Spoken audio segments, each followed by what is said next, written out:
কচু শাক লৈছোঁ, কচু শাক আৰু আলু। কচু শাক আৰু আলুখিনি বইল কৰি লোৱা হৈছে, বইল কৰি পানীটো পেলাই দিয়া হৈছে।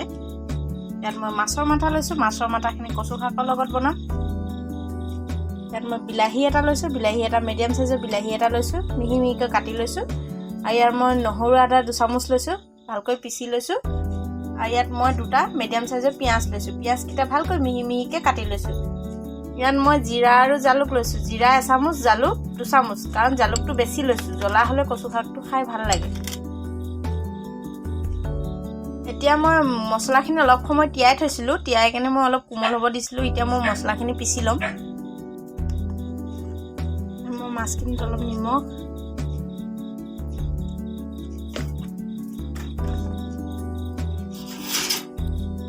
হালধি,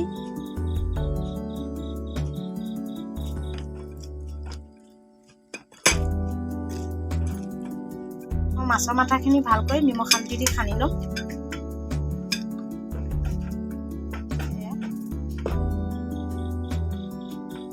সনা হৈ গ'ল মাছৰ মাথাখিনি, ঢালি আছোঁ দেখা। মই কেৰাহীখন গৰম হ'ল, কেৰাহীখনত মই তেল দি ল'ম। তেলখিনি অলপ সময় গৰম হ'ব দিম। মোৰ তেলখিনি গৰম হোৱালৈকে মই কচু আৰু আলুখিনি অলপ পিটিকি ল'ম।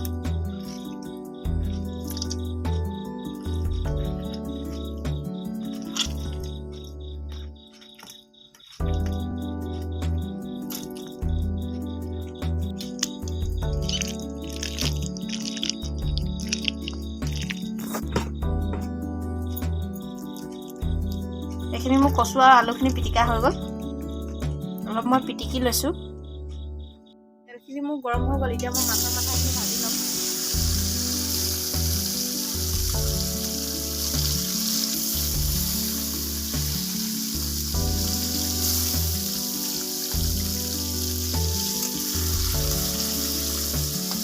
অলপ সময় মাছৰ মাথাখিনি ভালকৈ ভাজ খুৱাই ল'ব দিম।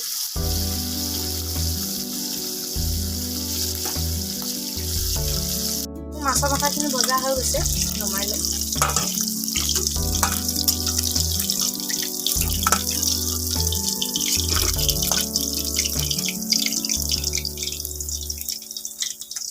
মই মাছৰ মাথা এটাহে দিছোঁ, যদি আপোনাৰ কচু শাকটো বেছিকৈ বনায় হয়তো 2টাও দি ল'ব পাৰে।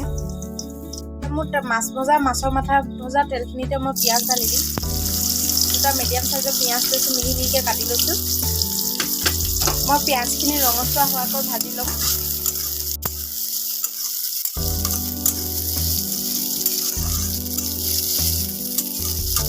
পিঁয়াজখিনি সদায় ৰঙচুৱাকৈ ভাজিব।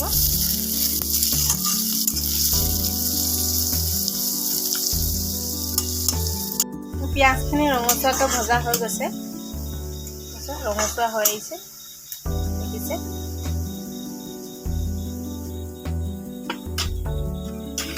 ইয়াত এতিয়া মই নহৰু আদাখিনি পিচি লোৱা নহৰু আদাখিনি দিম, 2 চামুচ নহৰু আদা।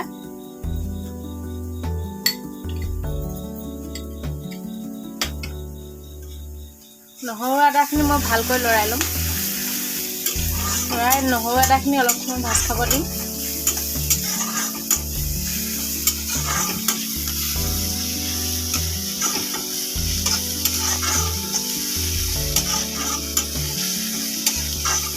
পিঁয়াজ আৰু নহৰু আদাখিনি ভজা হৈ গৈছে। ইয়াত মই বিলাহী এটা লৈছিলোঁ, বিলাহীখিনি দি দিম।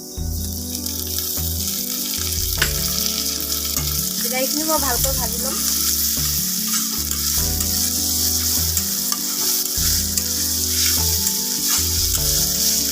বিলাহী আৰু পিঁয়াজখিনিত অলপ নিমখ দি ল'ম।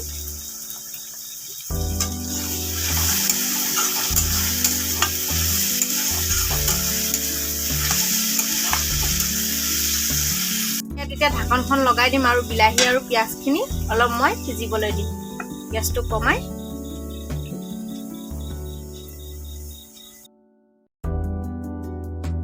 মই এতিয়া মছলাখিনিত অলপ ৰং গুড়া ঢালি ল'ম।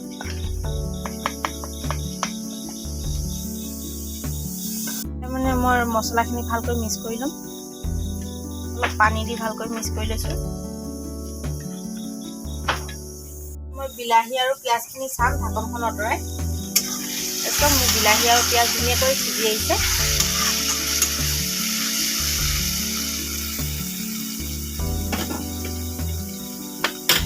ইয়াত মই পিচি লোৱা মছলাখিনি দি ল'ম। দি কেনে মছলাখিনি ভালকৈ ভাজি ল'ম।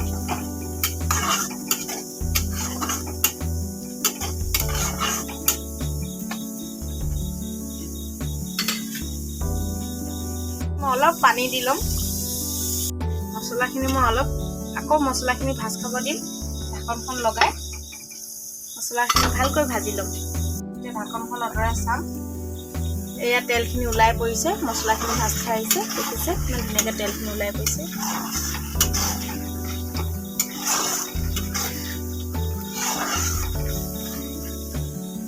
মছলাখিনি ভজা হৈ গ'ল। মই ইয়াত এতিয়া কচুখিনি দি ল'ম।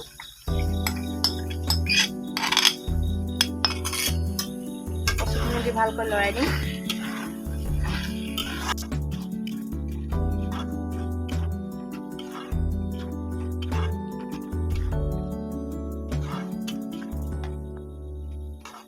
কচুখিনিত অলপ পানী দি ল'ম।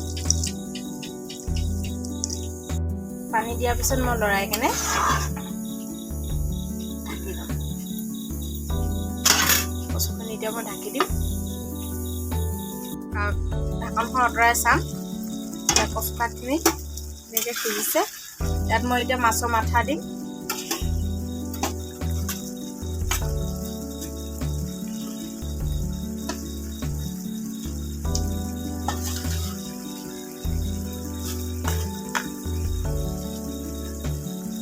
মই নিমখ কমকৈ দিয়া হৈছিলে বিলাহীটো ভাজি খাবৰ কাৰণে। এতিয়া মই নিমখ অলপ আৰু দি দিছোঁ। পৰিমাণ হিচাপে আপোনালোকে দি ল'ব নিমখটো। দি কেনে ভালকৈ লৰাই দিম।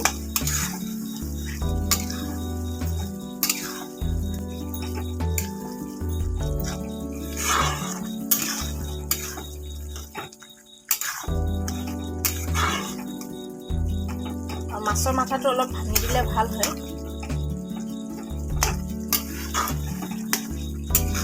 কচু শাকখিনি 20 মিনিটমান সিজিব দিলোঁ। তাৰপিছত হৈ আহিছে।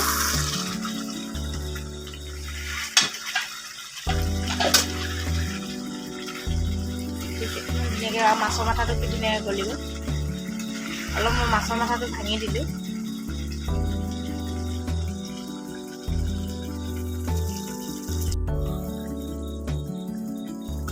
হৈ গৈছে। আপোনালোকৰ ঘৰত ট্ৰাই কৰি চাব, খুব ভাল হয়।